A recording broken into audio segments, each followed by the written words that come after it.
ರಾಜ್ಯದಲ್ಲಿ ಇದೀಗ ಮತ್ತೆ ಹಿಜಾಬ್ ವಿಷಯ ಮುಗಿಲೆದ್ದಿರುವಂಥದ್ದು. ಇವಾಗ ಆಲ್ರೆಡಿ ಹಿಂದಿನ ಸರ್ಕಾರ ಹಿಜಾಬನ್ನು ನಿಷೇಧ ಮಾಡಿತ್ತು ಮತ್ತು ಹೈಕೋರ್ಟ್ನಲ್ಲಿ ವಿಚಾರಣೆ ಸಂದರ್ಭದಲ್ಲೂ ಕೂಡ ಸಮವಸ್ತ್ರ ಸಂಹಿತೆ ಏನಿದೆ ಅದರ ಪ್ರಕಾರ ಸರ್ಕಾರದ ಆದೇಶ ಸರಿಯಾಗಿದೆ ಅಂತಲೂ ಕೂಡ ಹೇಳಿತು. ಇದೀಗ ಕಾಂಗ್ರೆಸ್ ಸರ್ಕಾರ ಹಿಜಾಬ್ ನಿಷೇಧವನ್ನು ವಾಪಸ್ ತೆಗೆದುಕೊಂಡಿರುವಂಥದ್ದು. ಇದ್ರ ಬಗ್ಗೆ ಮಾತಾಡೋದಕ್ಕೆ ಕಾನೂನಾತ್ಮಕವಾಗಿ ಏನೆಲ್ಲ ಆಗ್ಬೋದು ಅನ್ನೋದ್ರ ಬಗ್ಗೆ ಮಾತಾಡೋದಕ್ಕೆ ಹಿರಿಯ ವಕೀಲರಾದಂತಹ BV ಆಚಾರ್ಯ ಅವರು ನಮ್ಮ ಜೊತೆ ಇದ್ದಾರೆ. ಅವರನ್ನೇ ಒಂದು ಮಾತಾಡಿಸ್ತಾ ಹೋಗ್ತೀನಿ. ಸರ್, ಮೊದಲಿಗೆ ಈ ಹಿಂದಿನ ಸರ್ಕಾರ ಹಿಜಾಬ್ ನಿಷೇಧ ಮಾಡಿತ್ತು, ಇದೀಗ ಕಾಂಗ್ರೆಸ್ ಸರ್ಕಾರ ವಾಪಸ್ ತೆಗೆದುಕೊಂಡಿದೆ. ಇದ್ರ ಬಗ್ಗೆ ನಿಮ್ಮ ಫಸ್ಟ್ ರಿಯಾಕ್ಷನ್ ಸರ್? ಈ ಆದೇಶವನ್ನು ಹಿಂದೆ ಪಡೆದುಕೊಂಡಿದ್ದಾರೆ ಅಂತೇಳಿ ನನಗೆ ಗೊತ್ತಿದ್ದ ಮಟ್ಟಿಗೆ ಇಷ್ಟರವರೆಗೆ ಸರ್ಕಾರ ಆದೇಶ ಏನು ಬರಲಿಲ್ಲ. ಬರೀ ಮುಖ್ಯಮಂತ್ರಿಗಳು ನಾನು ಆದೇಶ ಕೊಟ್ಟಿದ್ದೇನೆ ಅಂತ ಹೇಳಿದ್ದಾರಂತೆ. ಅದೇನೇ ಇರಲಿ, let us proceed on the footing that ಅದನ್ನು ವಿಡ್ರಾ ಮಾಡಿದ್ರು ಅಂತ ಇಟ್ಕೊಳ್ಳಿ. ಕಾನೂನು ಪ್ರಕಾರ ಒಂದು ಸರ್ಕಾರಕ್ಕೆ ಆದೇಶ ಮಾಡಲಿಕ್ಕೆ ಅಧಿಕಾರ ಇದ್ದರೆ ಅದನ್ನು ಹಿಂಪಡೀಲಿಕ್ಕೆ ಕೂಡ ಅವರಿಗೆ ಅಧಿಕಾರ ಉಂಟು. ಈಗ ಕೆಲವು ಸಮಯದ ಹಿಂದೆ ಈ DK ಶಿವಕುಮಾರ್ ಅವರ ಕೇಸಿನ ಬಗ್ಗೆ ಕೂಡ ಹಿಂದಿನ ಸರ್ಕಾರ ಒಂದು ಆದೇಶ ಮಾಡಿತ್ತು, ಅದನ್ನು ಕನ್ಸೆಂಟ್ ಕೊಟ್ಟದ್ದು CBI ಇನ್ಕ್ವೈರಿ ಮಾಡಲಿಕ್ಕೆ. ಅದನ್ನು ಈಗ ಅವರು ಹಿಂದೆ ಪಡ್ಕೊಂಡಿದ್ದಾರೆ.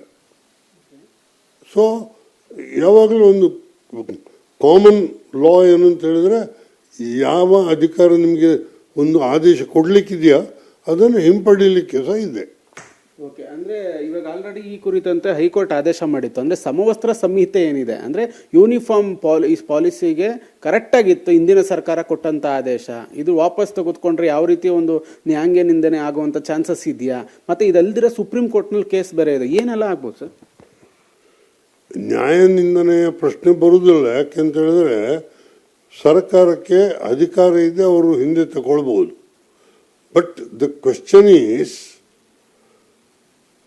ಇಲ್ಲಿ Karnataka high court full bench unanimously ಒಂದು ಡಿಸಿಷನ್ ಕೊಟ್ಟಿದೆ. ಈ ಸರ್ಕಾರದ ನಿಲುವು ಏನಿತ್ತು ಆಗ ಅದು ಕರೆಕ್ಟ್ ಅಂತ.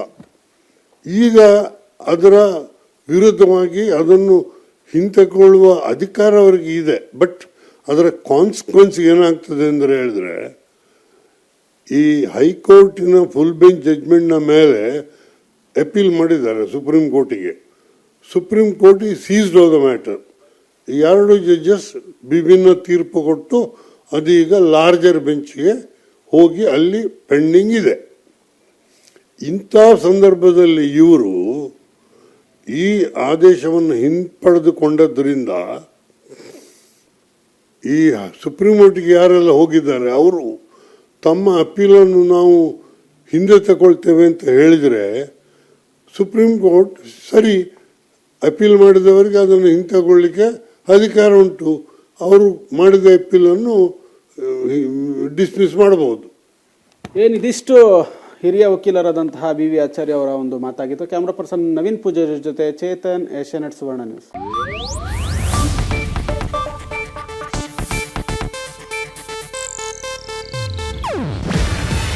ಇದು ಏಷ್ಯಾನೆಟ್ ನ್ಯೂಸ್ ನೆಟ್ವರ್ಕ್ ಪ್ರಸ್ತುತಿ. ನೀವು ನೋಡ್ತಿದ್ದೀರಾ ಏಷ್ಯಾನೆಟ್ ಸುವರ್ಣ ನ್ಯೂಸ್.